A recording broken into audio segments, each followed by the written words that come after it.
네, 안녕하세요, 여러분.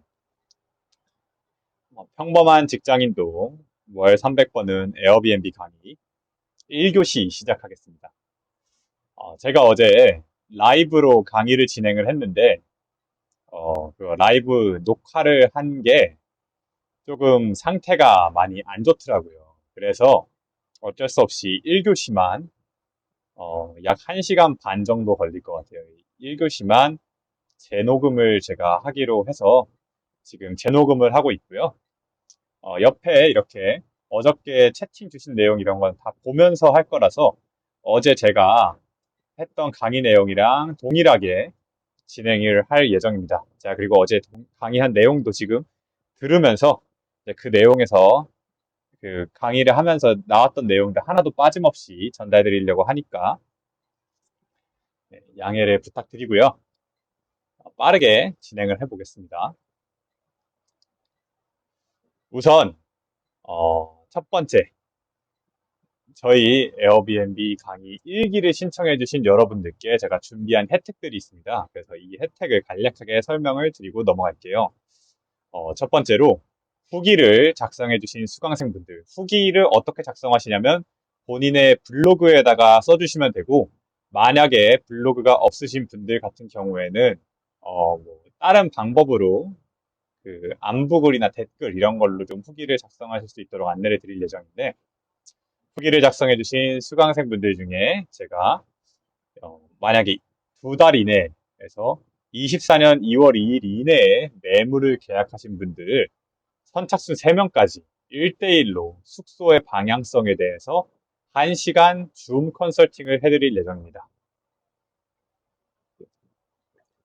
그래서 이게 두 번째로 후기를 써주신 분들 중에 우수한 후기를 6분을 선정해서 이분들에게 1대1로 여러분이 아무래도 매물을 찾을 때 이런 매물이 좋을지 아니면 어떤 식으로 매물을 찾아야 될지 좀 고민이 있으실 테니까 1대1로 컨설팅을 제가 해드리려고 하고요. 이 6명을 선정을 하는 방법은 아무래도 우수한 후기를 써주신 분들이 또 많을 수도 있기 때문에 어, 제가 보기에 좀 좋은 후기를 써주신 분들 중에서 랜덤으로 6명을 선정을 해서 1대1 컨설팅을 진행하려고 합니다. 그리고 그 이외에도 제가 전국에 있는 합법 에어비앤비의 리스트를 뽑아서 각 시, 각 구별로, 각 동별로 합법 에어비앤비 허가가 난 개수가 몇 개인지를 정리해 놓은 파일이 있어요. 그래서 이 파일을 모든 수강생분들에게 제공해 드릴 예정이고요. 또 부동산 사장님을 만나러 가실 때 여러분이 어떤 식의 어떤 식으로 사장님한테 접근을 해야 될지, 그리고 사장님한테 제가 보는 물건의 조건은 이런 겁니다. 라고 명확하게 말씀을 드려야 물건을 받을 수 있는 확률이 높아지는데요. 처음에는 그게 익숙하지 않으실 테니까 여러분이 참고하실 수 있는 체크리스트를 제공을 드리고, 마찬가지로 모든 수강생분들에게 여러분이 매물을 계약하기 전에 이 매물을 계약해도 될지 안 될지를 또 체크할 때 참고하실 수 있는 체크리스트를 제공드릴 예정입니다. 그리고 모든 수강생분들이 청소 외주를 맡길 때 청소 외주를 잘 맡겨야 되잖아요. 그래서 이거에 대한 고민사항이 분명히 있으실 거기 때문에 청소 외주를 맡길 때 어떤 식으로 그 청소 매뉴얼을 알바분한테 드려야 청소를 잘 맡길 수 있는지 그때 참고하실 수 있는 제가 사용했던 청소 프로세스와 체크리스트도 드릴 예정이고요. 또 이거는 이미 강의 공지에 나와 있었지만 원하시는 모든 수강생분들이 애프터 스터디, 즉 제가 4주 동안 1주마다 여러분들이 할 수 있는 과제를 내드리고 그 과제를 여러분이 수행을 하시고, 제가 이 수행하신 거에 대한 별도 피드백까지는 아마 힘들 수도 있을 것 같은데 가능하다면 이제 일단은 그 피드백을 할 수도 있을 것 같긴 해요. 가능하다면. 근데 이거는 크게 제가 좀 고민을 한번 해보고 있습니다. 이 부분은. 그래서 이 애프터 스터디 참여하시는 분들이 너무 많아지면은 제가 또 일일이 피드백을 해드리기가 힘들 수도 있기 때문에 인원에 따라서 좀 고민을 해보고 있는데, 어쨌든 모든 원하시는 수강생분들이 애프터 스터디에 참가를 해서 직접 실행을 하실 수 있도록 어, 도움을 받으실 수 있다. 그래서 여기에 보증금을 원하시는 경우 보증금을 내서 이 미션을 성공을 하면 보증금을 돌려받으시고, 만약에 성공하지 못하시면 보증금을 돌려받지 못하시는 구조예요. 그러니까 돈이 걸려 있으니까 열심히 할 수밖에 없겠죠. 그리고 다음 주 토요일에 모든 수강생분들 대상으로 Q&A를 할 예정입니다. 2시간 정도. 또 마지막으로 모든 수강생분에게 외국인 관광 도시민박업 사업계획서 양식을 제공드릴 예정이에요. 자, 이제 그러면 에어비앤비의 리스크에 대해서 간단하게 말씀을 드리겠습니다. 우선 간단히 말씀드리면 불법 에어비앤비에 대해서 설명을 빠르게 드릴게요. 불법 에어비앤비 초범은 벌금 100에서 300만 원이다. 그리고 만약에 여러 번 걸릴 경우, 반복해서 단속이 걸릴 경우 벌금이 500만 원 이상 나오거나, 혹은 이번 징역 4개월의 집행유예 2년이라고 되어 있죠. 이런 식으로 집행유예까지 나올 가능성이 있습니다. 그럼 불법 에어비앤비는 연간 어느 정도 규모로 단속되느냐?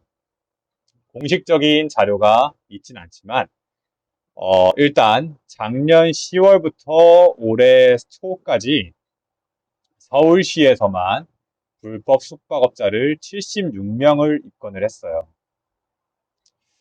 이거를 이렇게 매년 이런 식으로 단속을 규칙적으로 합니다. 그래서 이 단속의 주체가 세 가지가 있는데, 사법경찰. 그래서 이 사법경찰은 검찰이 우리 에어비앤비 단속 한번 해야겠다 이렇게 할당이 내려오면 검찰이 직접 경찰 조직을 지휘를 해서 에어비앤비를 단속을 합니다. 그래서 이런 사법경찰에 의한 단속이 한 연간 70에서 100건 추정을 하고요. 관광경찰은 뭐 홍대, 용산, 서울역 이런 좀 관광객들이 많은 데 있잖아요. 강남 이렇게 관광객들이 많은데 어, 그 지역에서만 활동하는 관광경찰이라는 직무가 따로 있어요. 그래서 이분들은 거의 불법 에어비앤비만 전담해서 잡으신다라고 생각을 하시면 되고, 이분들이 단속하는 게 아마 연간 30에서 50건이 아닐까. 그리고 공무원분들이 단속하는 게, 왜냐면 공무원에서 구청에서도 또 이제 합법 에어비앤비를 관광과에서 담당을 하는데, 이분들이 허가받지 않고 운영 중인 불법 에어비앤비들을 단속을 하시는 경우가 있습니다. 그래서 이게 연간 10에서 20건 정도 될 걸로 추정을 한다. 그래서 서울 기준으로 연간 약 100에서 150건, 지방을 포함하면 연간 200에서 300건 정도 단속을 추정한다. 그래서 그러면은 합법 에어비앤비 같은 경우엔 어떻냐? 합법 에어비앤비도 여러분이 아시다시피 한국인 손님을 받을 경우에는 이게 문제가 될 수 있다, 불법이다 이렇게 알고 계실 텐데요. 최근에 한국인 손님을 받은 합법 에어비앤비, 그러니까 외국인 관광 도시민박업 업체가 벌금형을 받은 사례가 있습니다. 이게 대구지방법원에서 올해 10월에 판결이 난 건데요. 일단 이 케이스에 대해서 좀 간략히 분석을 해볼게요. 대구 남구에 위치한 에어비앤비고, 보면은 땡땡땡 빌라에서 영업을 했었다고 나와 있네요. 그런데 이제 한국인을 받았다. 그래서 벌금을 100만 원에 처한다. 이렇게 나와 있습니다. 그러면은 이 사람은 단속에 걸렸으니까 지금 이제 영업을 그만뒀을까? 왜냐면 영업을 만약에 단속 걸리면 폐업을 해야 되면 굉장히 큰 리스크잖아요. 그래서 그 부분을 한번 찾아봤어요.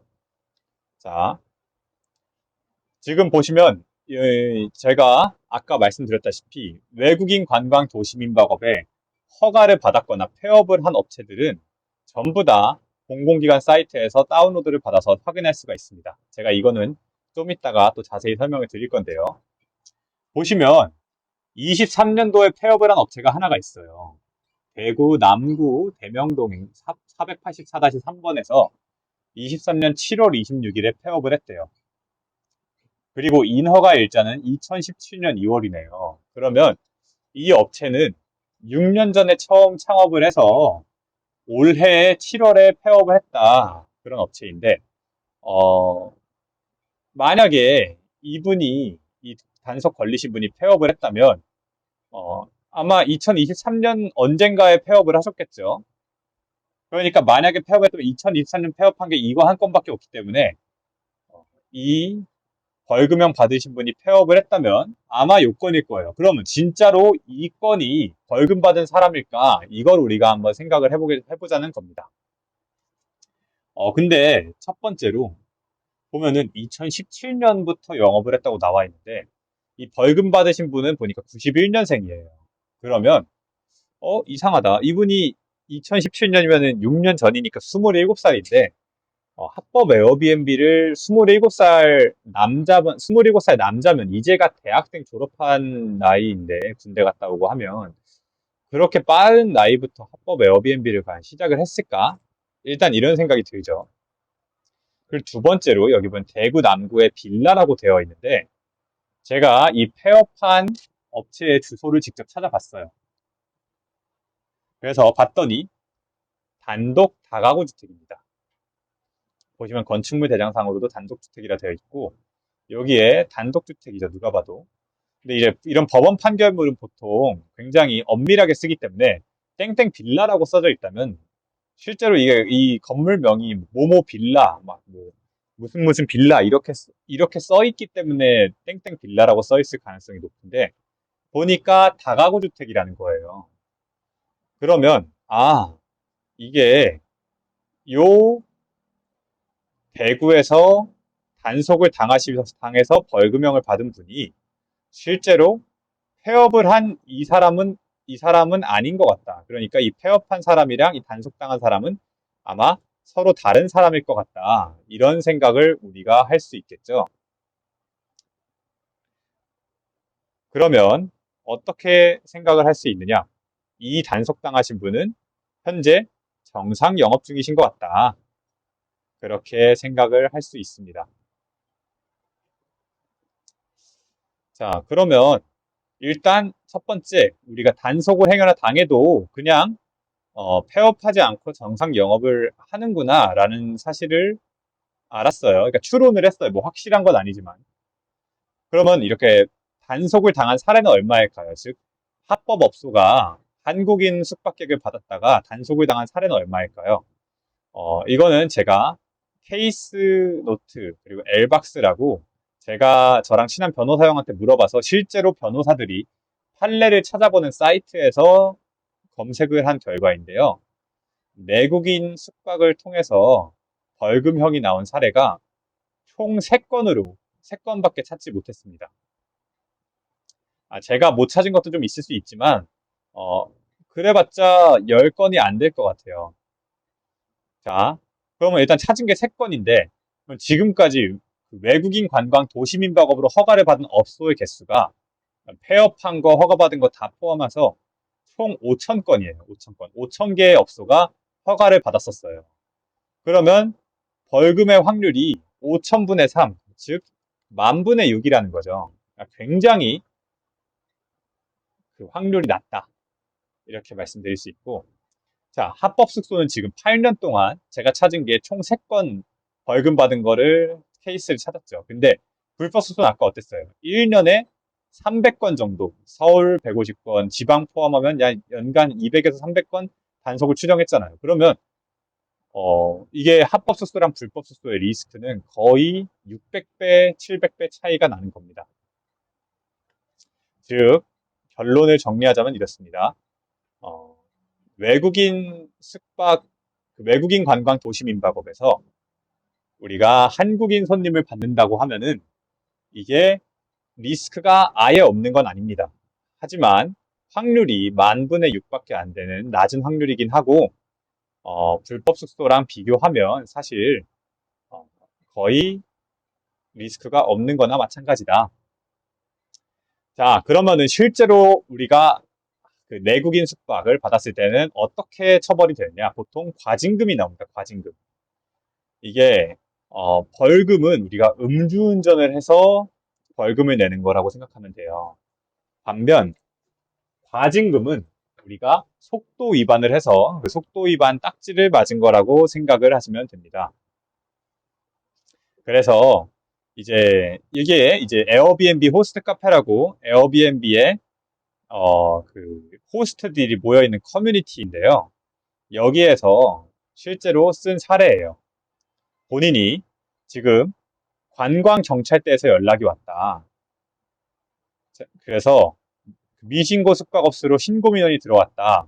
그래서 내가 아니다, 나는 지금 외국인 관광 도시민박업 사업자를 내고 운용 중이다 라고 얘기를 했더니 한국인을 받은 현황이 있어서 진술서를 써야 된다고 하더라. 이런 식으로 고민글을 올렸습니다. 여기 댓글을 보시면 영종도인데 50만 원 3년 전에 냈어요. 아마 50만 원, 100만 원 영업정지로 알고 있습니다. 그래서 한 달 영업정지 50만 원인 걸로 알고 있어요. 이게 무슨 말이에요? 과태료를 낸다는 거죠. 과태료를. 이렇게 외국인 관광 도시민박업으로 한국인을 숙박을 하다가 걸릴 경우 보통 과태료를 냅니다. 벌금이 아니라. 자, 그러면 왜 과태료로 끝났느냐? 이게 여러분이 이렇게 한국인 숙박을 했다고 신고를 하는 게 보통 누구일까요? 보통 악의를 가진 경쟁사가 신고합니다. 예를 들어서 내가 부산에다가 업소를 하고 있다. 부산에 업소를 하고 있는데 이제 나는 한국인을 받아도 되는 숙박업소를 하고 있다라고 가정을 해볼게요. 그런데 이제 옆에서 저 숙소는 외국인 관광 도시민박업, 그러니까 외국인밖에 못 받아야 되는 숙소인데 저 숙소가 계속 한국인 손님을 받아. 그러면 기분이 좀 안 좋겠죠. 경쟁사 입장에선. 아니, 저 숙소가 없었으면 저 손님이 우리 숙박업소로 왔을 수도 있는데 저 숙소는 원래 한국인을 받으면 안 되는데 한국인을 받아서 나한테 피해가 가는 것 같아. 이렇게 생각할 수 있잖아요. 그러다 보니까 경쟁사가 신고를 하는 경우가 대부분입니다. 그런데 이렇게 경쟁사의 경우에는 보통 명확한 담당 부서에 신고를 해요. 왜냐면 여러분이 상상을 해보세요. 여러분이 어, 저 숙소가 지금 한국인을 받았어. 원래 외국인만 받아야 되는데. 그러면은 그냥 112 눌러서 경찰서에 신고를 할까요? 그럼 경찰관한테 전화를 해서, 경찰관님 안녕하세요. 제가, 어떤 숙소가 원래는 외국인만 받아야 되는데, 한국인까지도 손님을 받고 있는 것 같아서 그걸 신고를 하려고요. 이렇게 경찰관한테 말한다고 상상을 해보세요. 그러면 경찰관이 이거에 대해 잘 응대를 해줄까요? 그렇지가 않겠죠.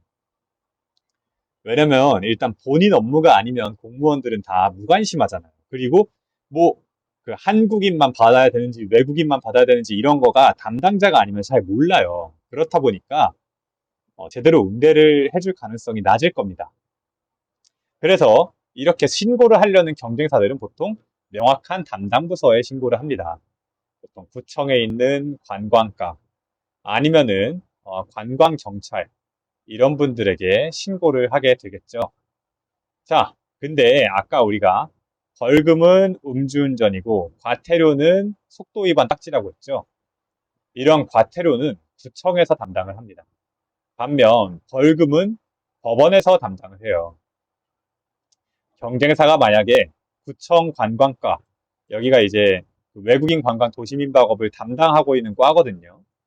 이런 구청 담당자에게 신고를 했을 경우 구청은 그냥 자기들 절차대로 그냥 과태료, 왜냐면 본인들 관할은 과태료니까 자기 절차대로 과태료 매기고 법원으로 굳이 이걸 넘길 가능성이 매우 낮겠죠. 그냥 하던 대로 하는 겁니다. 공무원들이 늘 그렇듯이. 만약에 관광경찰에게 신고를 했다면 어떨까요? 그럴 경우에는 관광경찰은 기본적으로 불법 숙소를 잡는 게 메인이기 때문에 합법 등록이 된 숙소의 경우 그냥 구청 담당자한테 넘기는 게 대부분일 겁니다. 그렇다 보니까 내국인 숙박이 보통은 과태료로 끝나는 게 대부분이다. 이렇게 말씀을 드릴 수 있고요.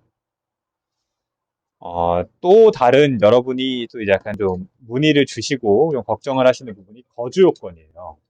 거주 요건이 뭐냐면, 민박업의 경우 이 민박업의 호스트가 무조건 이 숙소에 같이 살고 있어야 된다. 이런 요건이 있어서 이거에 대해서 걱정을 하시는 분들이 많은데요.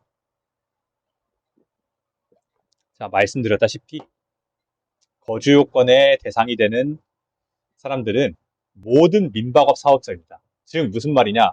우리가 하려는 외국인 관광 도시 민박업 에어비앤비뿐만 아니라 농어촌 민박업, 우리가 양평이나 가평 뭐 이런데 아니면 그 시골 이런 데 가면 펜션들 있잖아요. 펜션들. 이런 농어촌 민박업 사업자들도 이 거주 요건이 적용이 돼요. 근데 이런 농어촌 민박업은 사업자 등록해서 지금 운영 중인 개수가 33,000개입니다. 33,000개. 외국인 관광 도시민박업은 지금 운영 중인 거, 현재 운영 중인 건 2,500개밖에 안 돼요. 지금까지 총 등록이 됐었던 폐업 포함한 총 등록 개수는 5,000개고 운영 중인 건 2,500개인데 만약에 구청에서 이 거주 요건을 단속을 하기 시작한다고 생각을 해보세요. 그러면 33,000명의 자영업자를 적으로 돌리는 겁니다. 이 사람들의 가족까지 생각하면 사실상 거의 한 12만 명의 시민들을 적으로 돌리는 거예요. 굉장히 골치가 아프겠죠. 그러다 보니까 이 거주 요건에 대해서는 실질적으로 단속이 거의 되지 않습니다. 자, 요거를 실제로 그 행크 TV에서 오신 분들이 많으시니까 일만 유튜버이신 언헤븐트님이란 분이 있어요. 이분이 제주도에서 농어촌 민박업으로 펜션을 하고 계신데 행크 TV에 출연하신 이후 이 사람이 거주하지 않고 있다. 거주하지 않은 채로 펜션업을 하고 있다. 이러면서 신고가 막 들어왔다고 합니다. 그래서 약간 골치가 아프시긴 했지만 그냥 정상 영업을 하시다가 최근에 다른 분에게 양도하셨다. 이렇게 정상적으로 다른 분에게 양도하셨다. 이렇게 그 얘기가 나오고 있거든요. 즉 여러분이 거주 요건에 대해선 걱정하실 필요가 없다. 이렇게 정리를 드릴 수 있겠습니다. 자, 그러면 에어비앤비 리스크를 어떻게 피할 수 있느냐? 첫 번째, 제일 쉬운 방법은 외국인만 받는다. 그리고 두 번째, 만약에 서울이나 부산에 그 창업을 하셨다면 위홈을 활용을 한다. 근데 이제 장점은 안전하죠, 당연히. 그래서 그 한국인을 받을 때 위홈으로 받으면 합법이니까 안전합니다. 단점은 자체 마케팅이 필요하다. 왜냐면 위홈이란 플랫폼은 에어비앤비와 다르게 이용자가 매우 적어요. 그래서 위홈을 통해서 여러분이 손님을 받는 건 힘들어요. 저도 지금 그 위홈 등록을 해놨는데 여기에서 문의가 들어온 경우가 정말 손에 꼽습니다. 한 손에 꼽아요. 한 손에. 그래서 자체 마케팅을 필수적으로 해야 된다. 그래서 이 자체 마케팅을 어떻게 하느냐? 네이버 블로그 마케팅 같은 걸 하실 수도 있고 아니면 에어비앤비에 숙소를 올려놓은 다음에 여기 에어비앤비에서 한국인들이 숙박 가능하냐고 문의가 오면 위홈 주소를 보내주면서 위홈에서 한국 분들은 위홈에서 예약해야 됩니다. 이렇게 말씀을 드릴 수 있는데요. 문제는 이제 에어비앤비 로직상 예약하기 전에는 주소를 보내줄 수가 없어요. 예약을 확정짓기 전에는 이제 에어비앤비 메신저로 주소나 이런 거를 보내줄 수가 없습니다. 그래서 저 같은 경우는 그냥 제 인스타그램 아이디를 알려준 다음에 이쪽에서 예약을 하셔라 이렇게 안내를 하고요. 근데 이런 식으로 하면은 에어비앤비 입장에서는 이 숙소는 손님이 문의는 하는데 막상 예약은 안 하네 이렇게 생각을 하겠죠. 그러다 보니까 에어비앤비에서 좀 상위 노출을 덜 시켜줍니다. 그래서 이런 에어비앤비 로직상의 불이익이 있을 수 있다. 이런 단점들이 있습니다. 자, 그럼 현실적으로 어떤 선택지를 많이들 선택하시냐? 내국인 관광지를 피해서 창업하시는 걸 많이들 선택을 하십니다. 그래서 아까 저희가 단속 사례 보면은 대구가 한 건이었고, 그리고 이제 요거 보면 요거 춘천이죠. 그리고 여기 부산이죠. 전부 다 한국인들이 관광을 가는 내국인 관광지예요. 그래서 이런 관광지 같은 경우에는 경쟁사들이 막 신고를 할 가능성이 높기 때문에 조금 위험할 수가 있지만 이런 관광지를 피하면 사실상 단속 확률이 없다. 그래서 사실은 이 내국인 관광지여도 아까 말씀드렸다시피 실제로 벌금을 맞을 확률은 10,000분의 6이고 대부분의 경우에는 과태료로 끝난다. 이렇게 이해를 하시면 됩니다. 마지막으로 여러분에게 이제 좀 실전적인 팁을 드리자면 에어비앤비에서 이제 예약이 완료됐을 때에만 정확한 위치가 표시되게 하는 옵션이 있어요. 그래서 에어비앤비 숙소 등록하실 때 꼭 이렇게 예약이 완료됐을 때에만 정확한 위치가 표시되게 설정을 해 두시고 외부 사진은 절대 올려놓지 않으시길 추천드립니다. 외부 사진을 올려놓지 마셔라. 왜냐면 이게 경쟁사 입장에서 그 에어비앤비를 신고를 하려면 이 집 주소도 알아야 되고 이 에어비앤비 링크도 알아야 되고 둘 다 알아야지 신고가 가능해요. 그냥 집 주소를 모르면 일단 당연히 신고를 못 하겠죠. 그리고 에어비앤비 링크를 모르면 이 집이 뭐 그 한국인을 받았는지 어쨌는지 영업을 하고 있는 건지 이런 걸 확신할 수가 없다 보니까 이 둘 다 알아야 신고가 가능한데 이거를 둘 다 알려면 이렇게 에어비앤비에서 위치가 표시가 되어야지 둘 다 알 수 있겠죠. 근데 우리는 옵션을 통해서 예약을 했을 때에만 위치가 표시되게 해놓으면 되기 때문에 좀 더 안전할 수 있습니다. 그래서 결론은 최대한 좀 은퇴엄퇴 여러분이 에어비앤비 한다는 걸 남들에게 알리지 않도록 하시는 걸 추천해 드립니다. 자, 이제 두 번째 챕터. 나는 어디에서 에어비앤비를 할 수 있을까? 첫 번째, 관리가 용이한 지역 파악하기. 여러분, 이게 첫 번째입니다. 가장 중요합니다. 무슨 말이냐면, 여러분이 에어비앤비를 할 때, 어, 내가 막 예를 들어서 홍대가 장사가 잘 될 것 같아. 강남이 장사가 잘 될 것 같아. 그런데 장사가 잘 된다고 내 집에서 홍대가 2시간 걸리는데 홍대에다가 에어비앤비를 오픈하시면 롱런하기가 힘드십니다. 그래서 집에서 30분 이내의 거리가 베스트고요. 만약에 장사가 잘 되는 곳이라면 1시간 이내까지 검토가 가능합니다. 그리고 만약에 직장에서 30분, 내 집에서는 뭐 한 1시간 거리, 뭐 1시간 반 거리인데 직장에서 30분 내 거리야. 이렇다면 어, 개인의 상황 따라 예를 들어서 여러분이 야근이 적어서 퇴근하고도 숙소 관리를 충분히 할 수 있다. 뭐 이런 상황이 좀 받쳐준다면 그래도 고려를 직장에서 30분 거리도 고려를 가능하다 말씀드리고요. 내 집에서의 거리가 중요한 이유가 뭐냐? 여러분이 이제 에어비앤비 창업을 하실 때 반드시 2호점, 3호점까지 확장할 거를 미리 염두에 두셔야 돼요. 그리고 왜냐면 이게 그 1호점만 해서 뭐 월에 200만 원, 300만 원 버는 것도 물론 좋지만 어차피 하나 열면은 2개, 3개 늘리는 건 방법을 다 알고 있기 때문에 더 쉽거든요. 그러니까 2, 3호점까지 무조건 확장을 하겠다는 마인드, 그 가능성을 붙잡고 있으셔야 됩니다. 그런데 이렇게 확장을 할 때는 무조건 한 지역에 집중시켜야 돼요.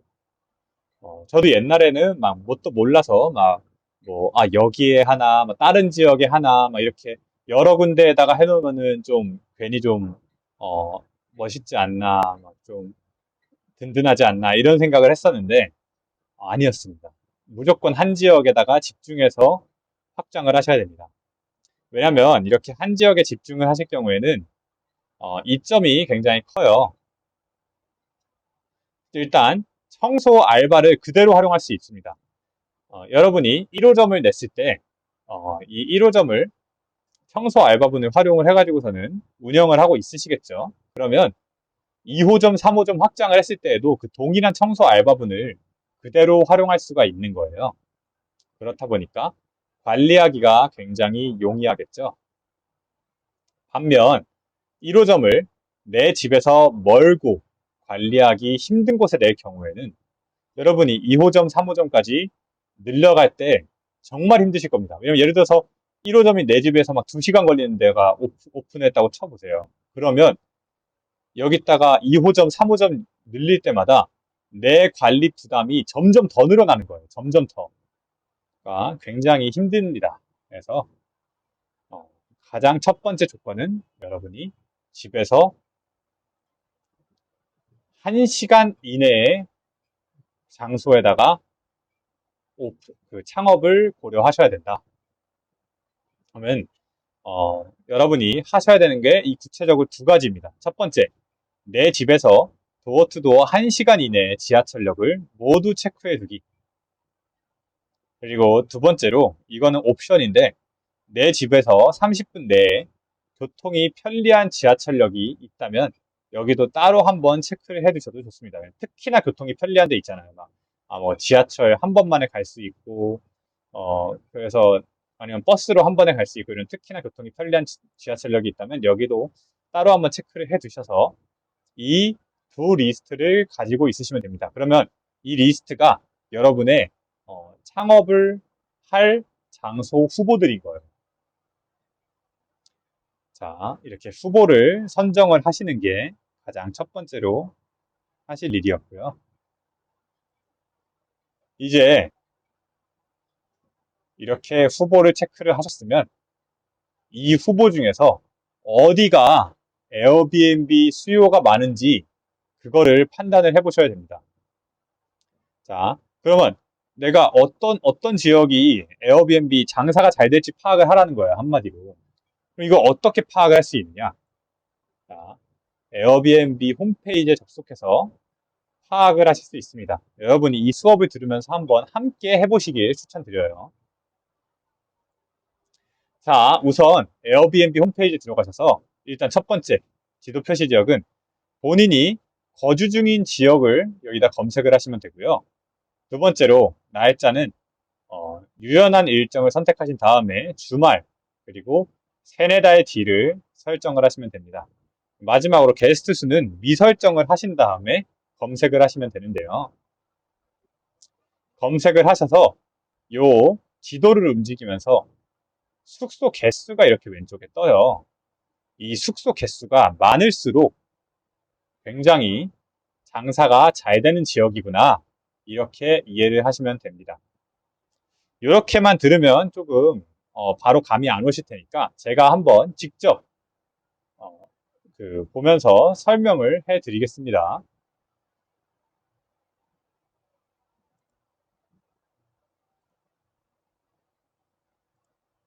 자,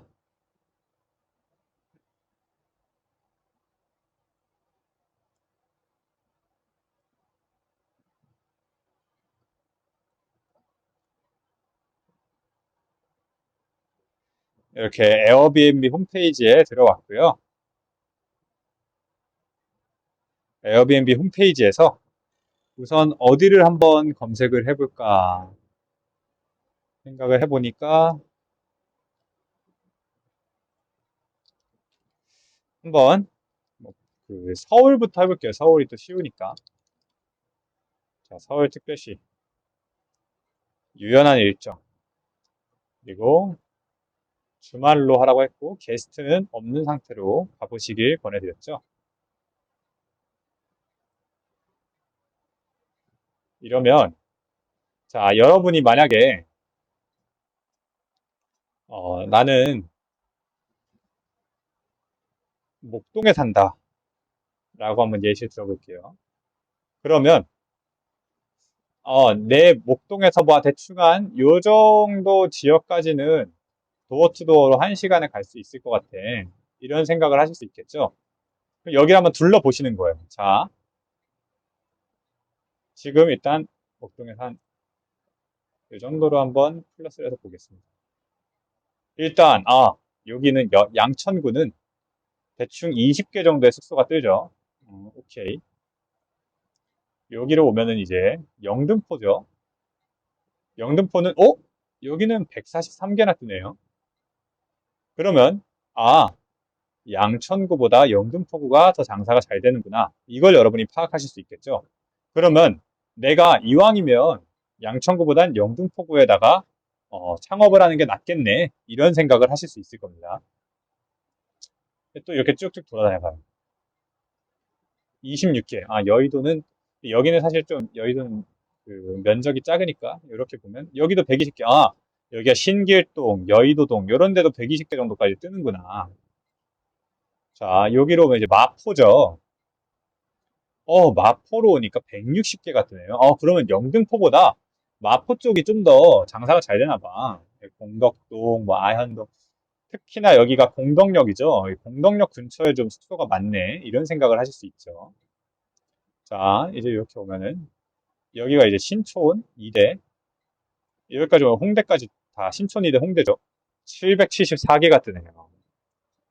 아, 신촌 2대 홍대가 제일 장사가 잘 되는구나. 여기 합정까지 하면 1000개 이상. 그러면, 어떻게 생각하시면 돼요? 홍대 합정이, 여기가 홍대역이고 이게 합정역이에요. 홍대 합정이 장사가 제일 잘 되는구나. 이거를 여러분이 이렇게 지도를 움직이면서 파악을 하실 수가 있다는 겁니다. 그러면, 뭐 이런 식으로 가보면 여기에 이제 상암 쪽이죠? 상암 쪽은 80개네요. 자, 그럼 여러분이 만약에 목동에 거주 중이시다. 그러면 대충 아까 제가 말씀드린 이 범위 중에서 홍대가 일단 베스트다. 홍대가 제일 좋겠다. 그리고 두 번째로 홍대 합정이 제일 좋고 두 번째로 여기 신촌이대 이쪽도 신촌이대 쪽도 나쁘지 않다. 그리고 공덕 쪽도 마포 공덕도 괜찮다. 이 정도로 감을 잡으실 수 있는 겁니다. 그래서 어느 지역이 수요가 많은지를 이렇게 지도만 움직이는 것만으로도 파악을 하실 수가 있어요. 자, 아까 여기 이번에는 아까는 제가 동쪽으로 갔으니까 이번에는 양천구에서 한번 서쪽으로 가볼게요. 여기가 그 강서구 쪽이죠. 화곡 우장산. 여기 35개네요. 화곡동. 여기로 좀 더 가면 이제 마곡이 나오죠. 마곡 쪽은 50개네요. 여기로 가면 이제 김포공항 근처죠. 여기 26개. 자, 그러면은 목동 기준으로 지금 전후좌우를 다 둘러봤는데 전반적으로 만약에 목동에 사신다면 난 무조건 그 홍대가 좋겠다. 그리고 그래서 1픽은 홍대, 2픽은 뭐 1픽은 홍대 합정, 2픽은 신촌 이대, 뭐 3픽은 마포 공덕, 4픽은 영등포 신길 이런 식으로 여러분이 수요가 많은 곳을 체크하실 수가 있다는 겁니다. 자, 이제 또 서울에서 또 다른 데 한번 봐볼게요. 예를 들어서 내가 이쪽에 살아. 여기 뭐 동대문구 이쪽에 산다고 해볼게요. 그러면 여기 청량리 여기 동대문구죠. 자, 음, 동대문구도 나쁘지 않네. 내 집 근처도 90개나 되네, 숙소가. 그러니까 수요가 꽤 있네. 근데 이렇게 내리면 이쪽으로 가면 이제 어, 성수 쪽으로 넘어가죠. 성수 쪽으로. 성수로 가니까 95개? 그러면 막 아주 큰 차이가 안 나네. 성수 100개. 그래도 동대문구보단 성수가 좀 더 뭐가 많은 것 같긴 하다. 이 정도 감을, 확실히 맞네, 확실히. 여기로 가니까 200개가 되네. 그러면은 내가 이왕이면 동대문구보다 성수가 좋겠구나. 자, 근데 또 이제 여기서 요전 쪽으로 가볼 수가 있죠. 여기로 이제 을지로 쪽으로 넘어가는 거예요. 500개. 내가 만약 동대문구에 산다면 을지로가 좋겠다. 을지로가 500개나 되네, 숙소가. 수요가 많네. 여기 쪽 가면 이제 그 종로가 나오죠, 종로. 1000개 이상. 요거는 사실 북촌 한옥마을이 있어서 여기 한옥 숙소들이 워낙 많아요. 그래서 더 그런 거긴 한데, 어쨌든 1000개 이상. 여기도 수요가 많겠구나. 사실 여기는 한옥 수요다 보니까 이게 지역의 수요는 아니고 한옥의 수요예요. 그래서 이제, 그거를 좀 감안을 하시고요. 이 부천 쪽은. 하지만 어쨌든 종로 쪽, 부천 쪽 좋은 동네인 건 맞습니다. 수요가 많은 동네는 맞아요. 이 한옥들도 수요가 없으면 이렇게 1000개 이상 개설이 안 됐겠죠. 그래서 이런 식으로 이 옆에 숙소의 개수가 몇 개가 나오는지를 보시면 수요를 파악하실 수가 있어요. 자, 보시면 이것도 서울역 근처죠. 서울역 근처도 500개 정도 수요가 아주 많다는 걸 알 수 있죠. 수요가 좋은 동네다. 그리고 여러분이 뭐 이렇게 가서 강남으로 온다. 강남도 500개 정도로 수요가 좋죠. 여기까지 600개, 700개. 반포 쪽까지 하면 반포보다는 확실히 강남이 더 좋네요. 자, 이런 식으로 이 숙소의 개수를 여기저기 돌아다녀 보시면서 여러분이 이 수요를 파악하실 수가 있습니다. 자, 여기 이제 질문을 보면은 뭐 100개 이상이 많은 편인가 보네요. 이렇게 동훈님께서 질문해 주셨는데 정확히는 그냥 그 상대평가로 보시면 돼요. 상대평가로. 왜냐면 우리가 할 수 있는 지역은 아까 정해져 있어요. 아까 제가 여러분한테 PPT로 대전제가 뭐라 했어요? 내가 관리할 수 있는 지역, 집에서 1시간 이내인 지역이 대전제라고 했잖아요. 그래서 방금 전에 우리가 한 작업을 통해서 어떻게 하시면 되냐면 내 집에서 1시간 이내인 지하철역들 중에서 어디가 제일 이 숫자가 많이 서울 숙소 개수가 제일 많이 나오는지 어디가 제일 숙소 숫자가 많은지 이걸 파악하시는 겁니다. 그래서 상대평가를 통해서 제일 많은 데부터 1등부터 5등, 1등부터 6등 이런 식으로 그 체크를 해두시는 거예요. 그러면 당연히 1등지에서 창업을 하는 게 제일 좋겠죠.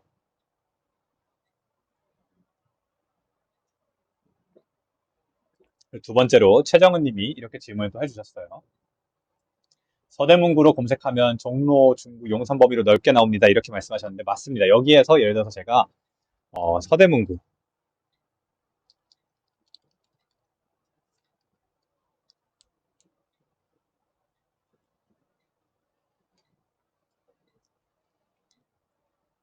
이런 식으로 검색을 한다고 해서 반드시 서대문구의 숙소만 나오지가 않아요. 물론 서대문구 위주로 나오긴 하지만 지금 보면 요런 데도 나오잖아요. 이런 데도. 여기는 지금 성북구가 나오잖아요. 그래서 여기도 성북구 나오죠. 그래서 이렇게 검색을 해서 보지 마시고 요 옆에 있는 지도를 통해서 보셔야 됩니다.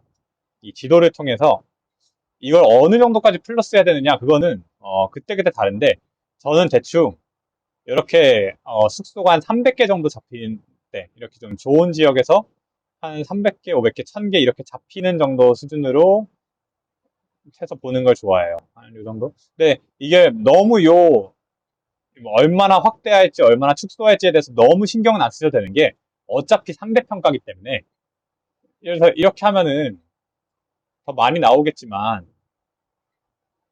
그래도 상대적으로 여기보다 여기가 좋다는 게 딱 보이잖아요. 그래서 이렇게 지도를 움직이면서 파악을 하셔라 이렇게 말씀드릴 수 있고요. 네, 두 번째 부산도 한번 봐볼게요. 네, 부산을 봐보기 전에 잠깐만 끊었다 가겠습니다. 왜냐면 제가 지금 녹화를 하고 있는데 혹시 녹화가 좀 잘 되고 있는지 안 되고 있는지 좀 노파심이 들어서 한 번만 녹화 체크하고 다시 갈게요.